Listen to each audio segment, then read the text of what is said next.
2024년 6월 30일 3부 예배. 에베소서 4장 18절. 총명의 어두움과 마음의 굳어짐이 없는 교회. 그리스도 교회의 참된 성도는 하나님을 알고 이해하는 영적 감각이 있다. 이것은 하나님을 이해하는 마음의 기능이 정상적으로 잘 가동하고 있다는 것이다. 주님은 누구에게든지 빛을 비추신다. 하나님의 뜻을 알고 말씀을 순종하며 하나님의 의도하신 문맥을 잘 아는 자가 그 빛을 잘 받는 자이다. 하나님이 빛을 비추실 때 그를 거역하고 달리 해석하면 나를 신자로 세우신 하나님께 영광을 돌리지 못하는 것이다.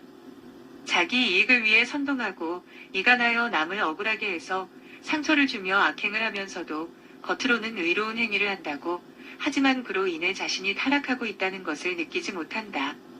세상은 자비로움을 나누는 곳이 아니기 때문에 이러한 사람은 자기 양심에 눌러져서 하나님과의 교제가 이루어지지 않으며 하나님은 그곳에 임재하시지도 않으신다. 그런 사람에게는 수많은 성경의 약속들이 해당되지 않는다. 신앙의 실패인 것이다. 반면에 하나님 앞에 진솔하게 회개하는 자는 구원하신다. 하나님은 회개할 것을 알게 하시고 긍휼을 베푸시며 그에게 임재하시고 그를 구원하신다. 그러므로 우리는 우리에게 비추는 빛을 잘 받아 하나님과 온전한 영적 관계가 잘 이루어지는 성도가 되어야 한다. 참 그리스도인이 아닌 자들의 첫 번째 특징은 마음이 허망한 것을 따라가는 것이며 두 번째 특징은 진리에 대해 무지한 것이다. 영적으로 아는 것이 없어 마음의 기능이 어두워지는 것이다. 아담과 하와가 타락하여 하나님에게서 떨어져 나갔듯이 하나님과 접촉될 수 있는 기능이 상실되는 것이다. 오늘날 무한한 정보가 흡수되어 있지만 하나님의 빛이 사라졌기 때문에 하나님을 알 수 있는 정보에는 무지에 있다.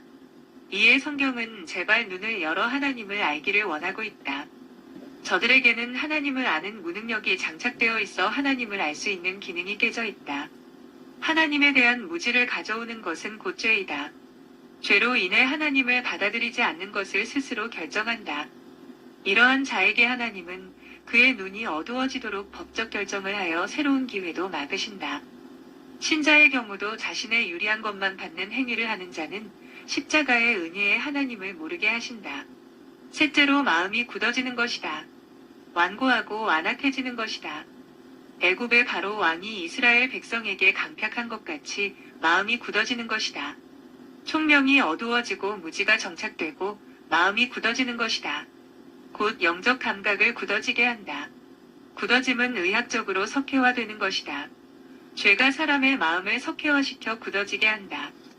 이러한 사람은 자신의 죄가를 감추며 합리화시켜 죄성을 인정하지 않는다. 사단의 일은 그리스도인의 마음을 가두어 빛을 보지 못하게 하는 것이다.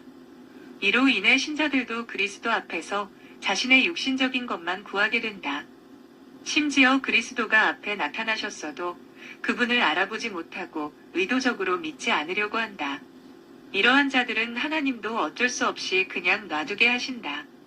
사람들은 내면의 의로 비치는 하나님의 빛을 거절할 때 아프고 찔리지만 결국은 빛이 비치지 않도록 차단한다.